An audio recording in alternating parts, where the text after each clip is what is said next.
Good morning. વાણિજ્ય વ્યવસ્થા અને સંચાલન વિષયમાં આપણે પ્રકરણ 6 ધંધાકીય વ્યવસ્થાના સ્વરૂપો ભાગ 2 વિશે અભ્યાસ કરી રહ્યા છીએ કે જેમાં આપણે છેલ્લે કંપનીના ફાયદાઓમાં સભ્યોની મર્યાદિત જવાબદારી સુધી જોઈ ચૂક્યા. ત્યારબાદ છે ચોથું, અલગ વ્યક્તિત્વ અને લાંબુ આયુષ્ય. કાયદા દ્વારા કંપનીને તેના સભ્યોથી અલગ વ્યક્તિત્વ અને અસ્તિત્વ મળતું હોવાથી કંપની લાંબુ આયુષ્ય ભોગવે છે. સભ્યના મૃત્યુ, નાદારી, મગજ અસ્થિર થવાના સંજોગો કે સભ્યો દ્વારા શેરની ફેરબદલીથી કંપનીના અસ્તિત્વને અસર થતી નથી. એ આવું કહે છે કે કાયદા દ્વારા કંપનીને તેના સભ્યોથી અલગ વ્યક્તિત્વ અને અસ્તિત્વ પ્રાપ્ત થાય છે, માટે કંપની જે છે લાંબુ આયુષ્ય ભોગવે છે. કારણ કે સભ્યના મૃત્યુ થાય, નાદાર થઈ જાય કે પછી અસ્થિર મગજના થઈ જાય તો તેનાથી કંપનીના અસ્તિત્વને કોઈ ફેર પડવાનો નથી. ઉપરાંત સભ્યો દ્વારા જે ફેરબદલી થાય છે શેરની, તેનાથી પણ કંપનીના અસ્તિત્વને કોઈ અસર થવાની નથી. ત્યારબાદ છે વિશાળ કદના લાભ. કંપની માટે મોટા પાયા ઉપર ખરીદી, વેચાણ અને ઉત્પાદન શક્ય બને છે. વિશાળ મૂડીભંડોળ,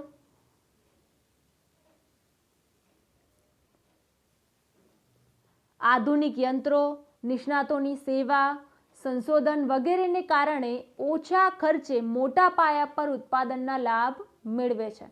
આથી કંપનીને આર્થિક વિકાસના એન્જિન તરીકે ઓળખવામાં આવે છે. અહીંયા આવું કહે છે કે તમારે જે મોટા મોટા ખર્ચા કરવાના હોય તે તમે કંપની સ્વરૂપમાં કરી શકો છો, કારણ કે કંપની પાસે મોટા પ્રમાણમાં મૂડીભંડોળ એકઠું થાય છે, માટે જ કંપનીને આર્થિક વિકાસના એન્જિન તરીકે ઓળખી શકાય. ત્યારબાદ છે કાર્યક્ષમ સંચાલન. નિષ્ણાતોની સેવા અને કાર્યકુશળ સંચાલકોને કારણે કંપનીનું સંચાલન વ્યવસાયલક્ષી અને કાર્યક્ષમ બને છે. તમારી પાસે વિશાળ મૂડીભંડોળ છે, જેના કારણે તમે નિષ્ણાતોની સેવા પણ લઈ શકો છો અને કાર્યકુશળ સંચાલકોને પણ રોકી શકો છો. માટે જ જે કંપનીનું સંચાલન છે એ વ્યવસાયલક્ષી અને કાર્યક્ષમ બને છે. ત્યારબાદ છે લોકશાહી સંચાલન. સભ્યોએ ચૂંટેલા પ્રતિનિધિઓ એટલે કે સંચાલકો દ્વારા કંપનીનું સંચાલન લોકશાહી રીતે થાય છે. મહત્વના નિર્ણયો સભ્યોની સામાન્ય સભામાં બહુમતીથી લેવાય છે. અહીંયા આવું કહે છે કે કંપનીમાં પણ કેવું સંચાલન ચાલે છે, તો કે લોકશાહી. અહીંયા સભ્યો દ્વારા ચૂંટાયેલા પ્રતિનિધિઓ જે છે એટલે કે જે સંચાલકો છે તેઓ જ કંપનીનું સંચાલન લોકશાહી રીતે ચલાવે છે અને મહત્વના નિર્ણયો સભ્યોની સામાન્ય સભામાં બહુમતીથી લેવાય છે, જે સામાન્ય રીતે લોકશાહી રાજ્ય વ્યવસ્થામાં થતું હોય છે. ત્યારબાદનો જે ફાયદો છે તે છે સમાજ અને રાષ્ટ્રને લાભ. જાહેર જનતા તેમની બચતોનું કંપનીના શેર, ડિબેન્ચર અને જાહેર થાપણોમાં રોકાણ કરે છે. બચતને પ્રોત્સાહન મળે છે. રોકાણ ઉપર તેમને ડિવિડન્ડ અને વ્યાજની આવક મળે છે અને મોટા પાયા પર ઉત્પાદનના લાભ સમાજના લોકોને પણ મળે છે. એ આવું કહે છે કે જાહેર જનતા જે છે એ તેમની બચતોનું કંપનીના શેર, ડિબેન્ચર અને જાહેર થાપણોમાં રોકાણ કરે છે, જેના કારણે બચતને પ્રોત્સાહન મળે છે. ત્યારબાદ રોકાણ ઉપર તેમને ડિવિડન્ડ અને વ્યાજની આવક પણ મળે છે. તેથી ઉત્પાદનના મોટા પાયા પર લાભ એ સમાજના લોકોને પણ મળે છે. સાથે સાથે રોજગારીની તકોમાં પણ વધારો થાય છે. કેટલીક કંપનીઓ નફાનો અમુક ભાગ કલા, બગીચા, શાળા કોલેજ, રમતગમતના મેદાન વગેરે માટે ખર્ચે છે. કર્મચારીઓને પણ સ્વેચ્છાએ અનેક સુવિધાઓ પૂરી પાડવામાં આવે છે. કંપનીઓ કરવેરા દ્વારા કરોડો રૂપિયા સરકારને ચૂકવે છે અને આ રકમ દેશના વિકાસ પાછળ પણ વપરાય છે. આ એક અગત્યનો મુદ્દો છે વિદ્યાર્થી મિત્રો, કે પહેલું તો જાહેર જનતાને બચતોનું પ્રોત્સાહન મળે છે. તેઓ કંપનીના શેર, ડિબેન્ચર, જાહેર થાપણોમાં રોકાણ કરે છે અને બદલામાં વ્યાજ અને ડિવિડન્ડની આવક મેળવે છે. સાથે સાથે ઉત્પાદનના મોટા પાયા પરના લાભો મળે છે, જેના કારણે નીચી કિંમતે ગ્રાહકોને એ વસ્તુઓ મળી શકે છે. રોજગારીની તકોમાં પણ વધારો થાય છે. કેટલીક કંપનીઓ નફાનો જે અમુક ભાગ છે તે કલા, બગીચા, શાળા, કોલેજ, રમતગમતના મેદાન બનાવવા પાછળ પણ ખર્ચે છે. સાથે સાથે કામ કરતા કર્મચારીઓને પણ સ્વેચ્છાએ અનેક સુવિધાઓ પૂરી પાડે છે. આ જે કંપનીઓ છે એ જ કરવેરા દ્વારા કરોડો રૂપિયા સરકારને ચૂકવે છે અને છેવટે સરકાર એ રૂપિયાનો ઉપયોગ દેશના વિકાસ પાછળ કરે છે. તો આ બધા જે મુદ્દા છે તે છે કંપનીના ફાયદા. ત્યારબાદ આવે છે કંપનીની મર્યાદા.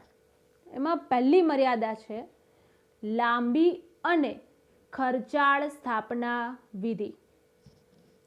એમાં જોઈએ આપણે વૈયક્તિક માલિકી અને ભાગીદારીની સરખામણીમાં કંપનીની સ્થાપના વિધિ લાંબી, જટિલ અને ખર્ચાળ છે. આપણે અગાઉ જોયું જ હતું સહકારી મંડળીના લક્ષણોમાં કે સહકારી મંડળીની સ્થાપના વિધિ છે એ સરળ છે. કોની સરખામણીમાં? તો કે કંપની સ્વરૂપની.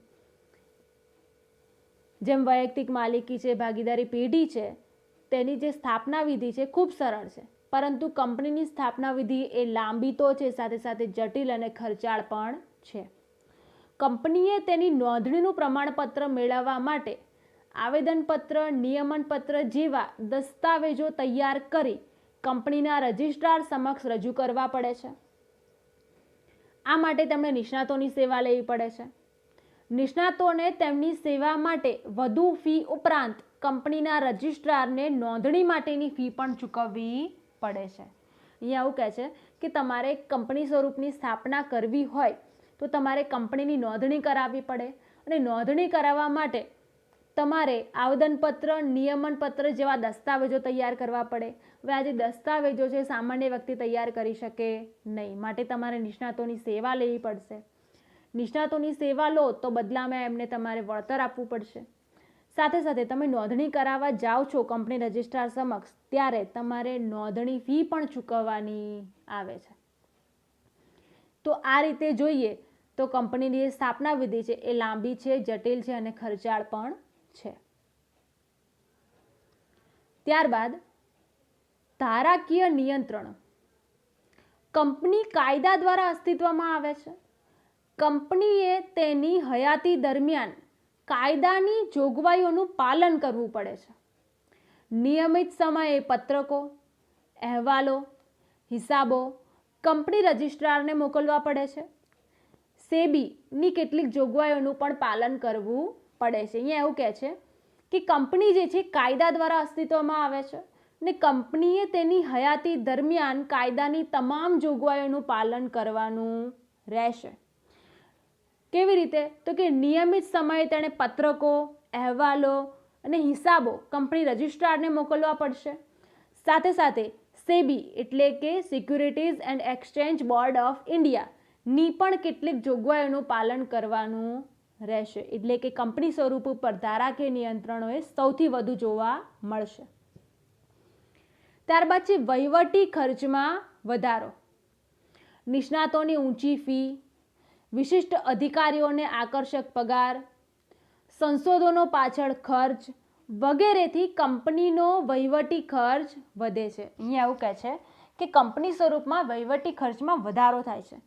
નિષ્ણાતોને ઊંચી ફી ચૂકવવી પડે, વિશિષ્ટ અધિકારીઓ તમારે રોકવા હોય તેને આકર્ષક પગાર આપવો પડે, સંશોધનો કરવા પડે, એની પાછળ પણ ખર્ચો કરવો પડે. એના કારણે કંપનીનો વહીવટી ખર્ચ વધે છે. ત્યારબાદ છે આપખુદશાહી વહીવટ. સભ્યોને કાયદા દ્વારા ઘણા બધા હકો આપવામાં આવ્યા છે. તેઓ કંપનીમાં માત્ર નામની જ સત્તા ભોગવે છે. શેરદીઠ મતાધિકાર હોવાને કારણે કેટલીક વ્યક્તિઓ જૂથ રચી સંચાલન પર કાબૂ મેળવે છે અને પોતાની ઈચ્છાનો જ અમલ થવા દે છે. કંપનીના નાણાં, મિલકતો અને ખાનગી માહિતીનો પોતાના અંગત હિત અને સ્વાર્થ માટે ઉપયોગ કરવામાં આવે છે. અહીંયા એવું કહે છે કે સભ્યોને કાયદા દ્વારા તો ઘણા બધા હકો આપવામાં આવ્યા છે, પરંતુ કંપનીમાં તેઓ માત્ર નામની જ સત્તા ભોગવે છે.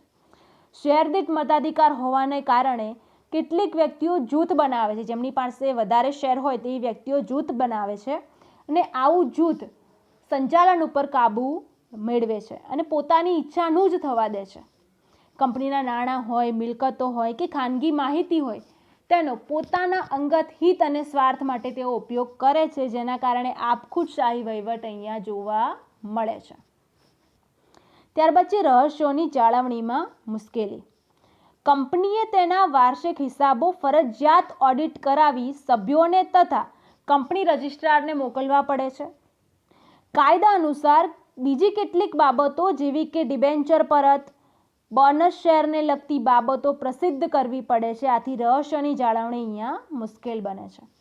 વિદ્યાર્થી મિત્રો, વૈયક્તિક માલિકી ભાગીદારી પેઢીમાં આપણે જોયું હતું કે ત્યાં તમે રહસ્યોની જાળવણી કરી શકો છો, પરંતુ અહીંયા કંપનીમાં તમારે તમારા વાર્ષિક હિસાબો ફરજિયાત ઓડિટ કરાવીને સભ્યોને પણ મોકલવાના, સાથે સાથે રજિસ્ટ્રારને પણ મોકલવા પડશે. કાયદા અનુસાર બીજી કેટલીક બાબતો જેવી કે ડિબેન્ચર પરત કરવાના હોય, બોનસ શેર આપવાના હોય, તો એને લગતી જે બાબતો છે તેને પણ તમારે પ્રસિદ્ધ કરવાની રહેશે. એના પછી છે નીતિ વિષયક નિર્ણયોમાં વિલંબ. નીતિ વિષયક નિર્ણયો લેવામાં સભ્યોની સંમતિ લેવી પડે છે. આ માટે સભ્યોની સભા બોલાવવી પડે છે. સભા બોલાવતા પહેલા સભ્યોને નિશ્ચિત દિવસો પહેલા સભાની નોટિસ મોકલવી પડે છે. સભામાં ઠરાવ પસાર કરવો પડે છે અને આ બધામાં સમય વ્યય થતો હોવાથી નિર્ણયો લેવામાં વિલંબ થાય છે. અહીંયા એવું કહે છે કે તમારે નીતિ વિષયક નિર્ણયો લેવા હોય તો બધા જ સભ્યોની સંમતિ લેવી પડે અને આ માટે તમારે સભા બોલાવવી પડે. સભા બોલાવતા પહેલાં સભ્યોને નિશ્ચિત દિવસો પહેલાં સભાની નોટિસ પણ મોકલવી પડે. સભામાં ઠરાવ પસાર કરવો પડે ને આ જે બધી પ્રક્રિયા છે તેમાં સમયનો વ્યય થાય છે. એના કારણે નિર્ણયો લેવામાં વિલંબ થઈ જાય છે. ઓછી પરિવર્તનશીલતા. વૈયક્તિક માલિકી અને ભાગીદારી કરતાં કંપની સ્વરૂપમાં પરિવર્તનશીલતાનું તત્વ ઓછું છે. મહત્વના ફેરફાર કરવા માટે સામાન્ય સભામાં ઠરાવ પસાર કરવો પડે છે. કેટલાક સંજોગોમાં કેન્દ્ર સરકાર અને અદાલતની પરવાનગી પણ મેળવવી પડે છે. અહીંયા એવું કહે છે કે કંપનીમાં તમારે મહત્વના ફેરફાર કરવા હોય તો સામાન્ય સભામાં ઠરાવ પસાર કરવો પડશે અને જો કેટલાક સંજોગો એવા હોય તો એમાં તમારે કેન્દ્ર સરકાર અને અદાલતની પણ પરવાનગી મેળવવી પડશે. ત્યારબાદ છે સટ્ટાખોરીને ઉત્તેજન. સંચાલકો કંપનીની ખાનગી માહિતીથી વાકેફ હોય છે, માટે શેરબજારમાં કૃત્રિમ ફેરફારો સર્જે છે અને સટ્ટાખોરીને ઉત્તેજન આપે છે. શેરમાં થતી સટ્ટાખોરી એ નાના રોકાણકારોના આર્થિક હિતને પણ નુકસાન પહોંચાડે છે. અહીંયા એવું કહે છે કે જે સંચાલકો છે એ કંપનીની ખાનગી માહિતીથી વાકેફ હોય છે. તેઓ ક્યારે ડિવિડન્ડ કેટલું જાહેર કરશે તેના આધારે શેરની કિંમતમાં વધારો કે ઘટાડો થતો હોય છે. જ્યારે તેઓ ડિવિડન્ડ નીચું જાહેર કરે છે ત્યારે શેરની કિંમત, શેરના જે ભાવ છે એમાં વધારો થશે ને જ્યારે જ્યારે ડિવિડન્ડ ઓછું જાહેર કરશે ત્યારે શેરની કિંમતમાં ઘટાડો થશે. તો એવું તે લોકો પહેલાં શેર જે ડિવિડન્ડ છે એ ડિવિડન્ડ જે છે એ ઓછું જાહેર કરે છે, જેના કારણે શેરના જે ભાવ છે એ નીચા જાય છે અને આ ઘટેલા ભાવે શેર ખરીદી લે છે અને પછીના વર્ષે ડિવિડન્ડ ઊંચું જાહેર કરે છે, જેના કારણે ભાવમાં પણ વધારો થાય છે અને આ રીતે કૃત્રિમ ફેરફારો સર્જીને એ પોતાનો અંગત લાભ મેળવે છે. ત્યારબાદ છે સમાજને ગેરફાયદા. કામદારોની હડતાળ, માલિકો દ્વારા તાળાબંધીનો ભોગ સમાજે બનવું પડે છે. માનવી કરતાં મૂડીનું મહત્વ હોવાથી ઇજારાશાહીના દૂષણો અહીંયા પ્રવેશે છે ને જેથી સમાજમાં આવક અને સંપત્તિની પણ અસમાન વહેંચણી થાય છે. તો વિદ્યાર્થી મિત્રો, આ છે કંપની સ્વરૂપની મર્યાદાઓ. આપણે પહેલાં વાત કરી કંપનીના અર્થ, લક્ષણો, ત્યારબાદ એના ફાયદા અને છેલ્લે મર્યાદાઓ. આગળ આપણે કંપનીના પ્રકારો વિશે વાત કરીશું, જેમાં કંપનીના જે પ્રકારો છે એને 4 ભાગમાં વહેંચવામાં આવ્યા છે. એ આના પછીના લેક્ચરમાં આપણે ડિટેલમાં જોઈશું. આજે આપણે અહીંયા સુધી જ રાખીશું. જે પણ કંપનીના પ્રકારો છે તે ડિટેલમાં જોવાના છે એના પછીના લેક્ચરમાં. અત્યાર સુધી તમે જે પણ ભણ્યા છો એ બરાબર તૈયારી કરજો, કારણ કે તમારી એક્ઝામમાં આ ચેપ્ટર 5 માર્કનું રહેવાનું છે.